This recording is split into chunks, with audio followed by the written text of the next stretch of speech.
I'm here in Lisbon to drive this, which is the updated 308, Peugeot's long-standing hatchback, also available as an estate. They've made improvements to the engine and power lineup. It also has this significant facelift, and I think it looks a lot prettier than before. Really like the look of this. This is the E-308. It now has a slightly increased battery capacity to 58 kilowatt hour, so range estimates up to 450 kilometers now. There's no long range option for this, so it's just one battery. But they've introduced paddles for the regen braking for the first time, and also a heat pump comes as standard for the Irish market. There's vehicle to load charging with this as well. You can also get the hybrid 145 from about 34,000 euros. There's the plug-in hybrid with EV range now up to 85 kilometers, so a little bit more EV range, and diesel as well for the 308 for the foreseeable future. So the diesel and the plug-in hybrid will be arriving from summer of next year, whereas the electric and the hybrid 145 will be available from the first few months of the year. This is the new front end of the 308, and this is actually a new colour. It's called Lagoa Blue, and it's the standard colour for the hatchback. Really like the new front of this car. This is the GT, so it just brings the lighting to the next level. You've got that new 3-claw lighting pattern, but the badge also illuminates for the very first time, and you've got this lovely little bit of detail, lighting detail here. This is exclusive to the GT model. So this right here and the illuminated badge. Lovely bit of body coloured detail there in the grille. So quite a significant facelift for this car. You still got the same bonnet, but I think it looks really good. I think they've made it a whole lot better, and I really love this colour. So this is the GT. It gets the emblem on the side, and those are 18-inch alloy wheels. So all the E308s are going to come on 18-inch, whereas if you go for the Allure in the hybrid, it comes as standard with 17-inch. But if you go for the GT in the hybrid, you do get the 18-inch. So this is a slightly better spec car. The rear light signature echoes that of the front. Nice little feline touch there from the Line brand. And you get a GT badge on this one, and also E308 down here. Glossy black detail down here. And let's take a look at the boot of this. So it's 361 litres, so not quite as good as the hybrid versions of this that go over 400 litres, but it's still a good, nice, usable space.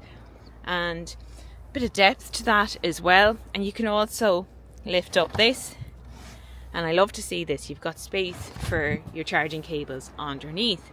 There's also a few little hooks and tie-off points and a little net basket in here and a light as well. So all in all, pretty good space for a hatch like this. And those rear seats split fold 60-40. But if you go for the SW, it's a 40-20-40 split. Here in the back, space is okay for a compact hatchback. I have this seat set for me in front, and I have plenty of legroom as a small-ish adult, but it could get tight back here for adult passengers. Typically you'll find kids in the back of these cars. There is 2 ISOFIX, and there's a few features like vents, USB ports, and an armrest. So that's how much legroom I have with that seat set for me. And headroom, I've got about that much extra, which is not too bad at all. This is where you charge the E308, just like before. You have AC up to 11 kilowatt and then DC up to 100 kilowatt, just like before. So they haven't increased the charging speeds of this. It's not going to wow you with its charging speeds. It's 20 to 80% in about 30 minutes. So note that that's 20 to 80, not 10 to 80 like what a lot of other manufacturers would quote. But they have added a new feature, which is vehicle to load. So you can get a special adapter for this. Then you can power other electric devices. And in the presentation they gave the example of an electric bike, which I think is a very Peugeot thing to do, really, isn't it? Going to give you a look around the interior now. A few changes to it, but not that much overall. But they've tried to improve the quality a little bit in this car, particularly in the GT. There's not a huge amount of changes to the interior of the 308. It is an older generation Peugeot interior, so it doesn't get the panoramic screen of the 3008, but I do like this one. It still feels very cozy and driver focused. You have the compact steering wheel, and you look over that at the full digital driver display.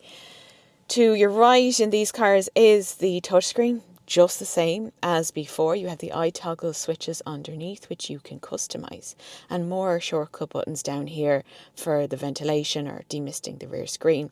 If you hold this button down, you can actually turn off all the ADAS features if you don't like those. Start stop button, forward and reverse, and your drive modes then down here. One new addition for the electric is that they've now put paddles behind the steering wheel for the regen braking, so that's going to please a lot of people. The GT has ambient lighting, and that can change colour as well. They've also introduced this lime green top stitching as well, which is a nice little addition, and some of those materials look better, I feel, than what was in the 308 before. Also down here along the centre console, the seats are also new in terms of the upholsteries that are offered on those. So it's had a significant facelift. I think it looks a lot prettier than it did before. It's available in Allure and GT trim lines, but they've also had a go at the engine and power lineup as well to make some improvements. So for a start, the E-308 gets a slightly bigger capacity battery, so that bumps range up to about 450 kilometres now. Then the plug-in hybrid also has a bit more EV range, up to 85 kilometres. And there's also the hybrid 145, that's the entry into the range. It starts for about €34,000 in Ireland. And we've also heard that diesel will arrive in this 308 as well. And that's going to be good for fleet drivers, that B2B customer, which is still important to Peugeot's sales. And the diesel and plug-in hybrid are expected in Ireland from about the summer of 2026, whereas the E308 and the hybrid 145 will be available from the first few months of the year. So €34,000 for the Allure hybrid 145. The electric is a bit more expensive, from about 36, but it is a slightly better equipped car, I would say. It comes as standard with heated front seats, heated steering wheel, and 18-inch alloys as well. So they've increased the battery capacity to 58 kilowatt hour, and the range has gone from about 416 kilometres to 450 kilometres. So it's good to see that little bit of increase in range. There's not a huge amount they can do with this platform. They're limited by it in what they can do for the E308 because it is an older platform. It's a multi-energy platform as well. It's not like what's underneath the 3008 and the 5008. But it is a hatchback, so it's going to be naturally a little bit more efficient and sleeker as it cuts through the air. There is still demand for hatchbacks like this. Many people do still like this lower, sportier driving position. You also get a heat pump as standard for the Irish market, and there's new paddles behind the steering wheel for the regen braking. I know Peugeot have come in for a lot of criticism over that over the years. They used to have this B mode that you would select from the drive mode select, but that's not here anymore, so they've moved to paddles. But what I will say is I have it on the full regen. It's not particularly strong. That's all I'd say. I think they could probably make it a bit stronger in this.